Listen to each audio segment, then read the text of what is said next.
Swimming like a shark in a shrimp tank. Big fish, small pond in the shrimp tank.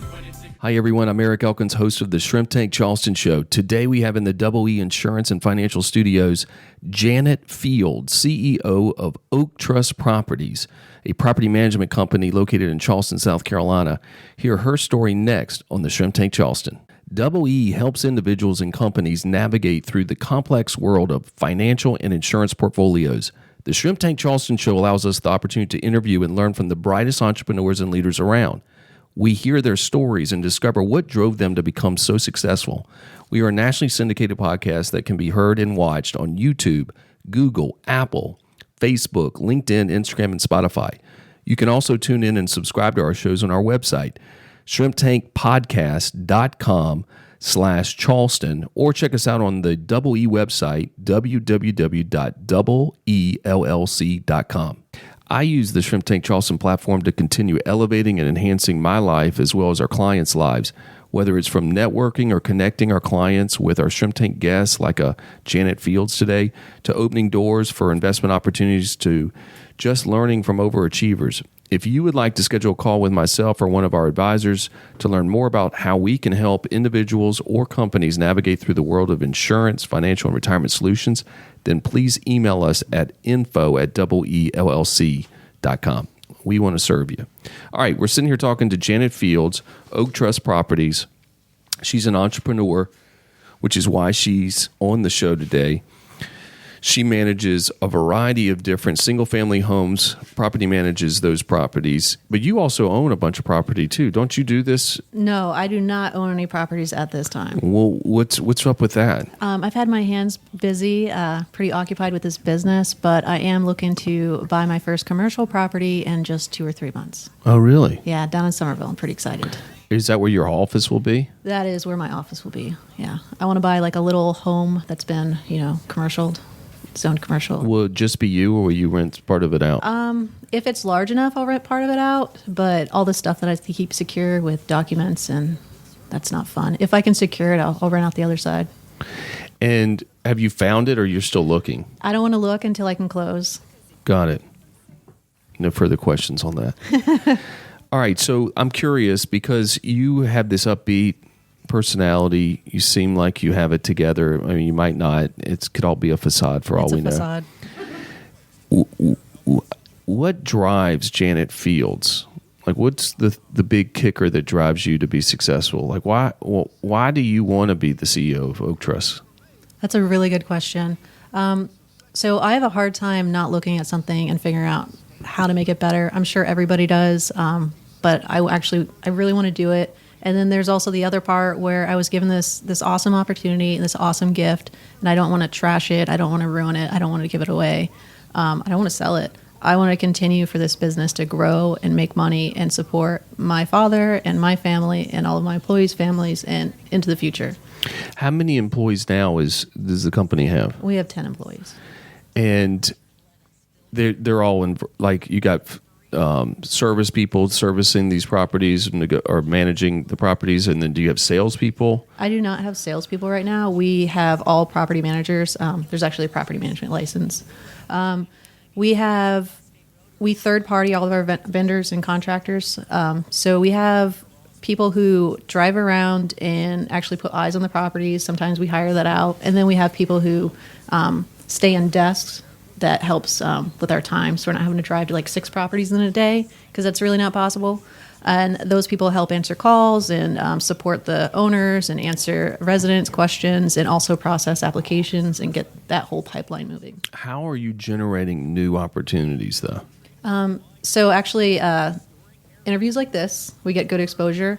But our best return right now is current clients who say, hey, I have a friend who also is looking for a property manager. Those are the best leads. They're warm leads. They already trust you because a friend said, hey, I used them for X long and it's working out great for us. So it's almost like, here's the paperwork and sign.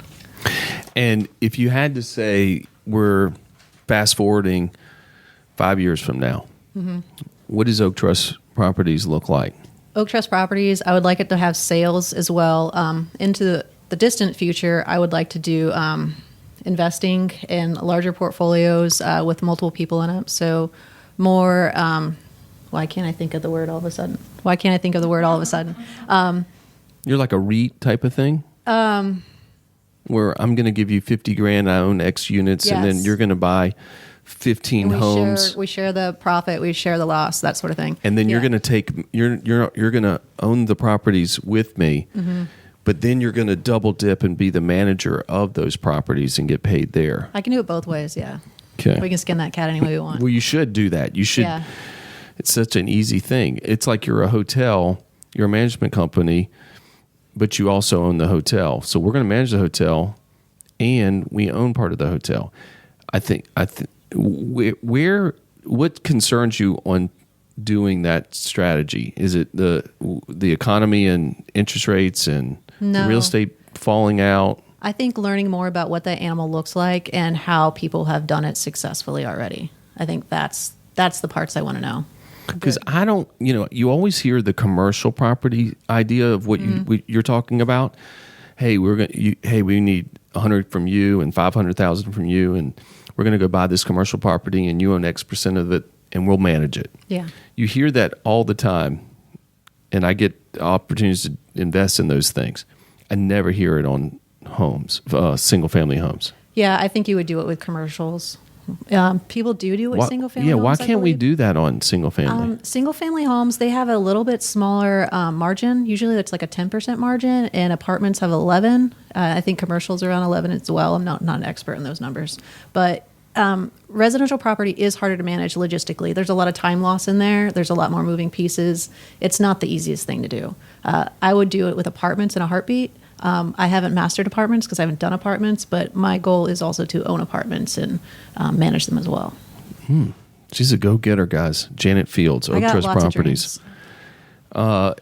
So let's go into, I'm just kind of moving around here, and I apologize, but there's a lot of things I'm interested in. And one of the big things I'm curious about is going back to the relationship with your dad and working with your dad and trying to have the goal of, okay, we're going to take the company to this level. But your dad's probably hypothetically, he might be comfortable at where we're at, and let's not, mess up this thing that I built. Talk about that dynamic. Yes, it was very similar to that. It was. I'm a psychic too. Yeah, I can tell. Yeah. So he was very comfortable at where he was. When we did start losing properties around 08 or so, we did another acquire in 2014. I think it was 2014. Anyway, that's when we did another acquire. And that was like a nice injection of cash. It was also chaos because, you brought two company cultures together and two different companies managed. So it brought a lot of chaos. What was your question again? Sorry. I would do the same thing. Oh, yeah. We've had The family. Lori Lapine was a guest. Maybe it's a woman thing. Well, she did that. I think she did it 3 times in the show. So you've only done it once. So you're still not at the record yet. My question is going back to the chemistry between you and your dad and trying to say, let's do it this way. He's saying, let's do it that way. Just the whole family dynamic. Like, what was the relationship like? Where was the storm? Tell me about the storms. Gosh. Okay, so the storms happened about the time we did the last acquire in 2018. That was the hardest point. That's when we decided that running my business parallel to his business was overly complicated and we shouldn't be doing it. And let's clean things up instead of running 2 businesses parallel and me like renting resources from him and splitting everything. It was ridiculous. So we ended up bringing the companies together. We got an operating agreement. It was a very busy time. So neither of us, I didn't have given it my full attention, and he had a lot more time in his hands because he wasn't actually in the office operating like I was. So we hired a lawyer to do mediation, and that was an interesting process because with not having enough experience, I didn't put the time in to realize that when you hire a lawyer just to mediate, they really can't tell you like this isn't the best situation for you because they're working for both sides. All they can do is explain like the document to you. But I think that, and I know you bring that up, and we did the same thing, my father and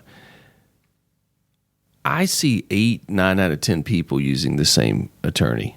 It's And horrible. it doesn't, and it really, you bring up a great point. It really doesn't make sense because you're doing it because you know your partner so well. But if you didn't know your partner so well, then you would most likely for sure you would have 2 separate attorneys. 100%. And so, but most people don't. They do what you just said. Yeah, it's really not a good idea because if you're not a lawyer, you don't know what everything means and you don't know all the options. You could be leaving so much on the table. You could be being taken advantage of. And if there's a spot that you don't know enough about yet because you've never encountered it, 2-3 years down the road, you might be kicking yourself being like, I wish I knew what that was. I just glazed over that whole entire paragraph. Gosh, that's what that meant. And so where did that come into play though? That came in for us in operating the company, like who was actually in the business and with salaries. So as a previous owner and being an entrepreneur and like that person just to get things done, he was used to be able to do whatever he wanted.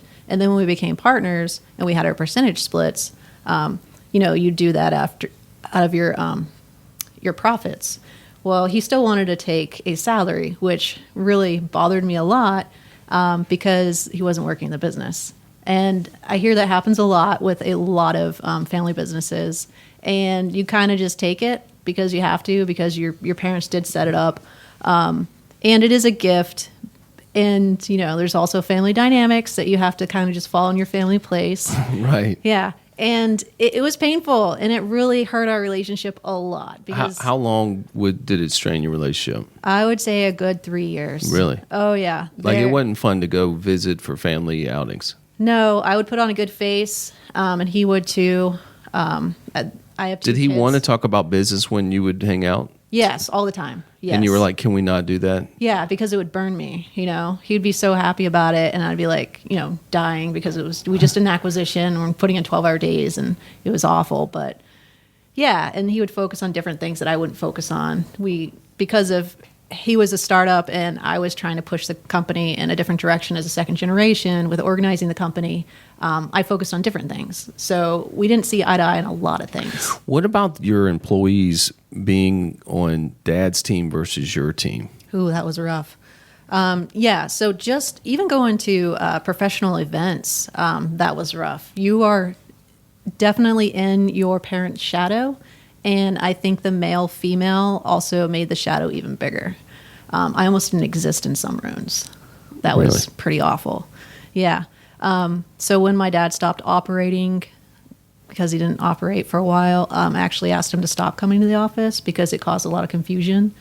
Because people would tend to follow what... Well, that's not what your dad said. Yeah. Well, yeah. People tend to follow what a 6-foot male says over like a little 5-foot female. Well, and I would just if I was your dad, I would just be like, I was in the Navy. SEALs. Yeah. I might go SEALs. Yeah. I would just whisper SEALs. Yeah. Even if I wasn't, just so they go, did he say he was in the SEALs? I think he said he's in the SEALs. And then they would be so intimidated by me. They would just listen to everything. Everything. But even just saying I'm in the Navy, Authority. yeah. I'm going to start doing that. I was in Delta Forces for a while. Delta Forces. and on Sullivan's. So you have that dynamic. Where does it come together where you guys finally kumbaya together? I think it actually took my dad getting sick. So my dad already had a type of cancer that was one that kind of popped up every once in a while and caused issues. Well, it caused enough issues over Christmas of, I think, 2021, where he ended up in the hospital, and it was terrifying. And we were taking care of him. We didn't think he'd get out. He ended up catching COVID in the hospital. That was absolutely terrifying. But at that point, he was like, "Why are you here?" And he was out of his mind. He was not in clear mind. And I thought it was crazy that he said that. I was like, "Why wouldn't I be here?" And he said a couple other things like that, like, "I thought you hated me," or "I thought you were mad at me," or whatever. And I was like, that's the business. That's not family. Like, I'm always going to be here for you. I love you. Like, we have to keep those things separate. If we're never going to see eye to eye on business, or we might not, but I'm part of the family. Like, I'm not just going to leave and walk out. Like, you're always going to have access to my kids. I'm always going to want to have an open door with you guys, even if it doesn't talk about business. What about your mom in this whole thing? My mom's not part of the business, but she is a decision maker in the household. So it is a little tricky. She usually won't say anything in front of me, but I can tell like when they've talked about it and then he's come back to me. So, because that's a hard dynamic for your mom too. Oh, yeah. Like, she's caught in the middle sometimes in that. I mean, I know all this because I lived it, and so when is he better now? Is he? Yeah, he is good. He's awesome. He wrestles with my sons, does all sorts of silly stuff he shouldn't do probably at his age. He's amazing. He has to go hunting still, and he plays tennis most of the time. So. And he's out of the business pretty much. Yeah, he's out of the business. Yeah, he is fully retired, and yeah, it's great. I think he's so happy. You're very fortunate because I have such a similar story that you went through. And my dad got cancer, and he and I really, we struggled off and on, good and bad, for so many years. And then I personally regret because we didn't. I mean, even 2 weeks before my dad passed, he would ask me, "Well, how much money did we make today?" Oh gosh! So I never.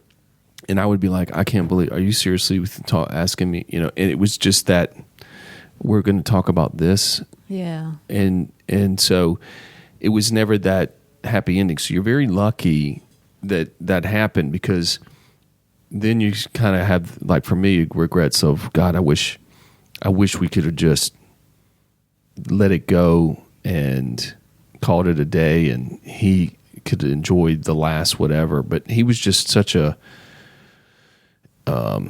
my dad was such a hard worker, go-getter. So OCD, it was hard for him to ever just let go. Yeah, I'm sorry. Even with it. No, it's okay. This sounds painful. This isn't the Eric Elkins show. This is the Janet Field show. Okay, so it goes through, and everything's happy, everything's working out, and now you have the business. You see a lot of upside with your business moving forward. Yes. And in the business, those employees are pretty much still the same people that were there when your dad was there, or do you have a lot of new people? I have a lot of new people, yeah. So I have started hiring remote employees. So I have 3 employees out of Mexico. Really? Yeah, and 1 employee who lives... How do you do that? I just fly down to Mexico and start shaking hands. Really? No. No. You just say, ¿Cómo está? Yeah. And then 1 close to Myrtle Beach. So there's actually, property management is actually... are they full-time employees, or these part-time? Full-time. They're W-2 employees? No, we actually contracted them through another company. So like an employment service. Oh, like an employee leasing type thing? Well, they're just ours, so we don't share them. It's not like a call center or anything. So they actually come to our meetings. We train them on our handbooks. But since the taxes are different in Mexico, they keep them over there. Like they take care of all that, which is nice. So what about like health insurance and stuff? Do you have to? So they cover that as well. So they do have, I believe, universal health insurance, but they also usually buy an additional health insurance.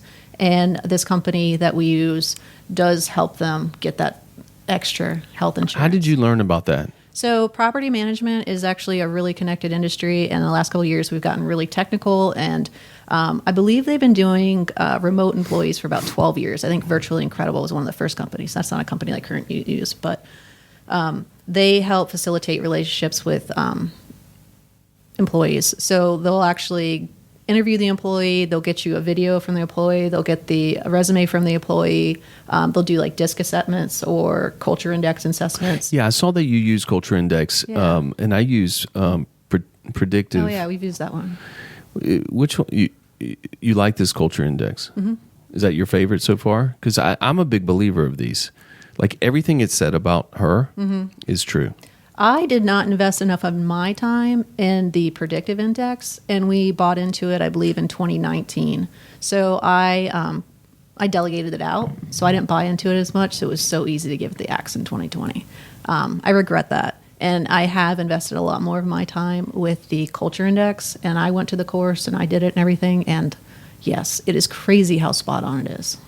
Yeah. So tell me about someone brought this up to me. I'm in Vistage. If you ever heard of Vistage, yeah. I was looking into that for a while. You would like it. You would like it a lot, actually. You would really like it. I should have you come to one of the meetings because I can tell you would dig it.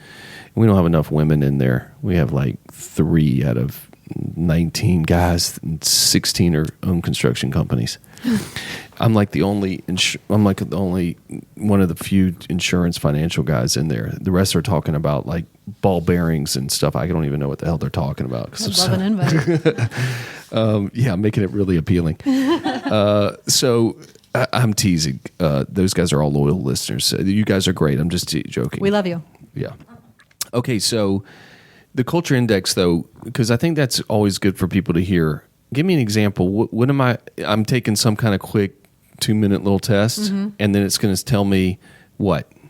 It's going to tell you how this person functions. It's going to tell you about their social ability. It's going to tell you about how quickly they act on things. It'll tell you how risky they are or risk avert they are. And there's one more thing there's a couple more lines that they do.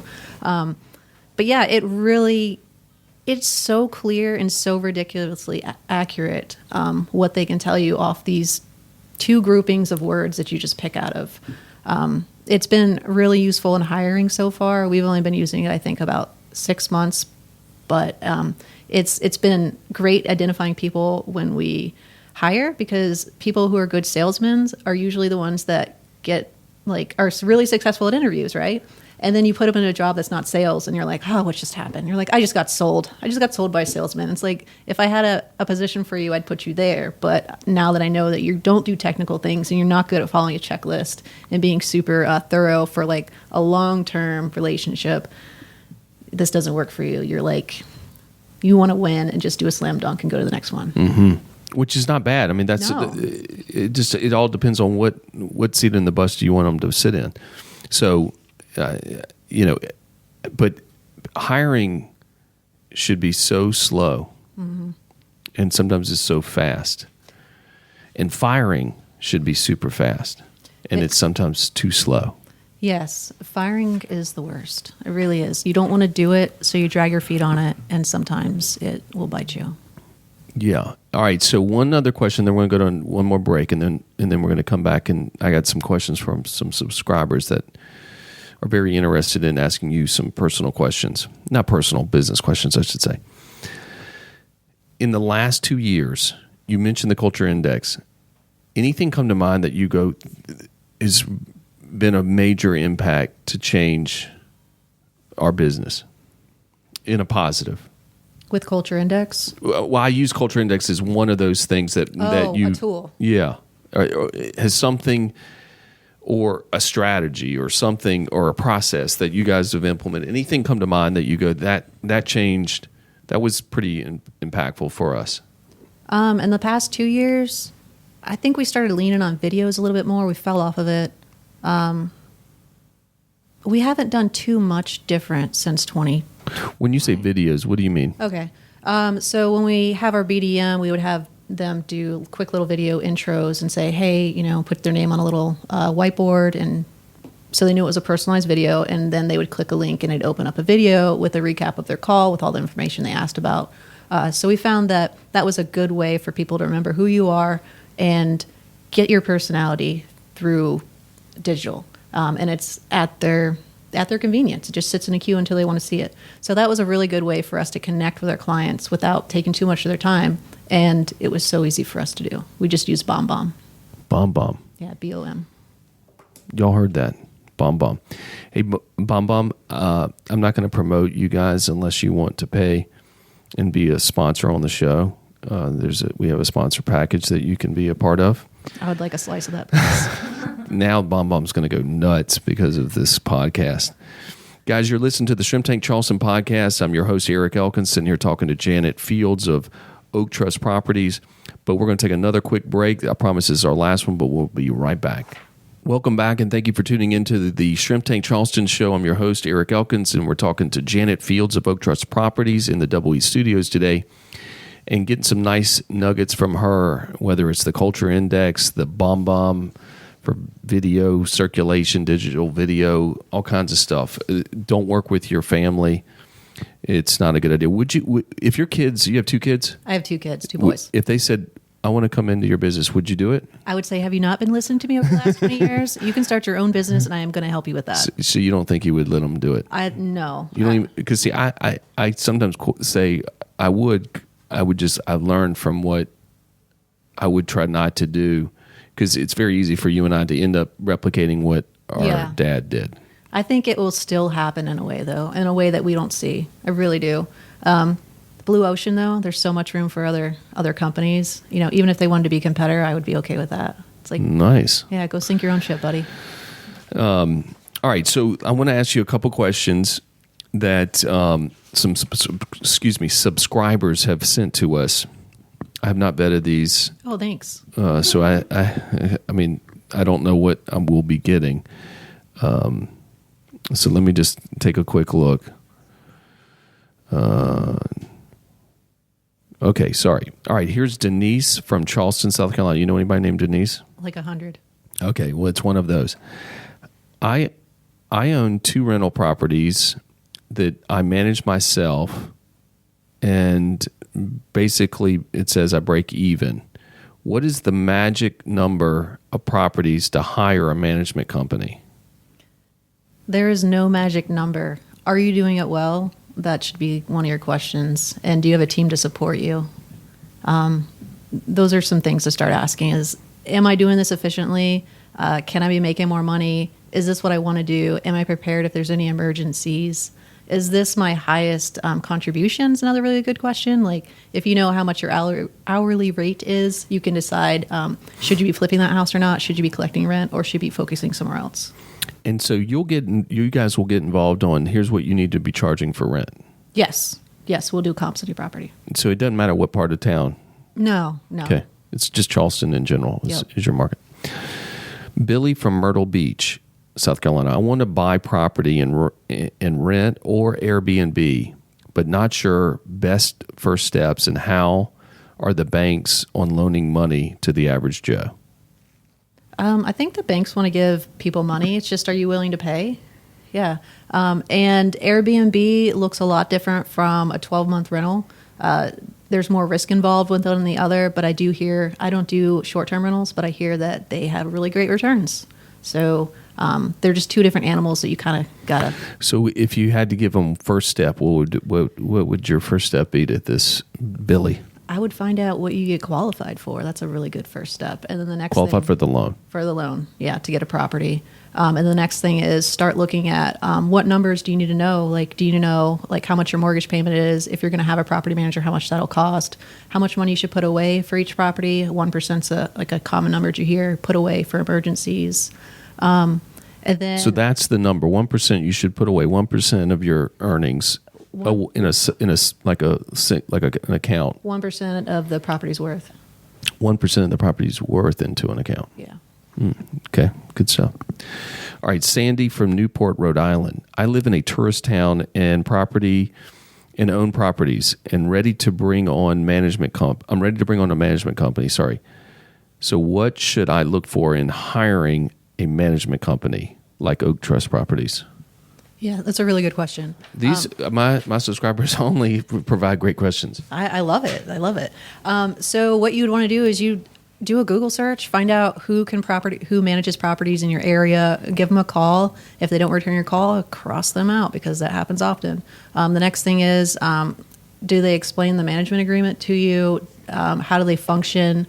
How hard are they going to stick to the lease? Are they going to vet the residents for you? And are they going to let you look at qualifying the applicant, because you don't want to do that. That's risky. You don't want that risk on your plate. In the regards to like this person that we're going to rent to just got out of prison 2 days ago, you don't want to be the one talking to them. We'll figure that out. Yes. We'll run the background. You're going to run background checks and all that kind of stuff. Credit, yes. So a property manager should have numbers that they're willing to accept for credit, for rental verification, and for convictions, certain numbers on certain types of convictions. And if you don't have a policy in place as a property manager, you're putting yourself at major risk. And what kind of give me some idea what is the property management company like an Oak Trust taking as a percentage? What's norm? What's norm? So in our market, it can be anywhere from 7 to 12%. There's some companies now that are coming up with multiple plans where you can pay a set monthly fee instead of a percentage. And then there's also ones where you do a management fee and a leasing fee in the beginning. There's all sorts of pricing points. It's kind of just, what kind of client are you? How do you pay? How do you do it? Or are you flexible on that? With the amount of properties that we have, we are not very flexible. We have a set fee and a set leasing fee. So in your first month, you'll pay a leasing fee, which takes care of all the marketing of the property, all the touch points of the applications, all that stuff, and gets your property occupied. So that's usually the biggest fee. In some markets, it's 100% of that first month's rent. In other markets, it can be low as 50% or 30%. And then you would also pay your management fee, which around here it looks like 7 to 12%. I want 3% if I give you my properties. You don't want that service. No, I want your service, but just at 3%. Do the Shrimp Tank fans that contact you, do they get anything special if they call you and say, I listened to you on the Shrimp Tank? Anything you want to give? You want to give any giveaways here today? Yeah, we have a free marketing plan on our website, so you can just go straight to our page and download the marketing plan. OakTrustProperties.com. All right. Repeat that. Tell your website, the best way to contact you. So we're at OakTrustProperties.com. You can go over there and check out our resources or our owners page, and there is a marketing plan that you can download. You have to lend us your email address. If you want to do that, we'll give you our plan. And then you can set up a conversation with us, and we'd be happy to give you comps on your property and tell us or show you what a relationship with us would be like. And if they want to contact you or your company, what's the best outside of the website? Mm-hmm. What's another way to get in touch with you? Or they just want to call you and talk to you? Yeah, sure. So you can call and talk to us. Our number is, that's a hard one, 843-804-9991. All right, repeat it one more time. I'm not quite sure that's right. I always have to look it up on my own website. I know my cell phone. That's about it. 843-804-9991. That's Oak Trust Properties. All right, you heard it all from Janet Fields, Oak Trust Properties. If you want to get into the single-family home business and you don't want to be responsible to manage it, you call Oak Trust Properties, especially if you're in Charleston, South Carolina, because I promise you, this woman, I didn't know her until today, but I'm a good judge of character. I think she is legit, and I think she would take care of you. And I'm assuming that her company would do a fantastic job. So I would not have. We vetted you before you came on, so thank you. Not too worried. I'm pretty sure you are very good at what you do. Guys, another great show today. I hope you enjoyed this episode. Please check out our previous episodes on the various podcast channels, as well as you can watch the video portion of this interview, as well as other interviews, on YouTube. Just go to the search menu, type in the Shrimp Tank Charleston, and you'll start seeing all these great interviews. You'll get to see Janet, Xavier McDaniel. You'll see Marcus Ogden, Sean Elliott, Tanner Sutton from Free Fly. We interviewed the gentleman who founded Free Fly Apparel today. So really good shows today, Kristen. So thank you for getting all this set up. Our website address is shrimptankpodcast.com/Charleston. Become a subscriber, a fan, or maybe a guest.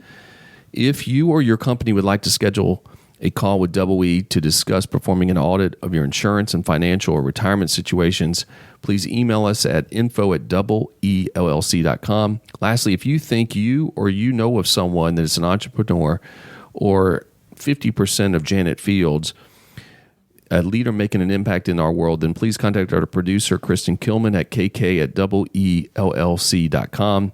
I'm Eric Elkins, and thank you, and keep grinding. I've been feeling like a shark in a shrimp tank. Big fish, small pond in the shrimp tank. Welcome to the Shrimp Tank Charleston Show. I'm your host, Eric Elkins, but in real life, I'm an entrepreneur and founder of Double E Insurance and Financial Solutions.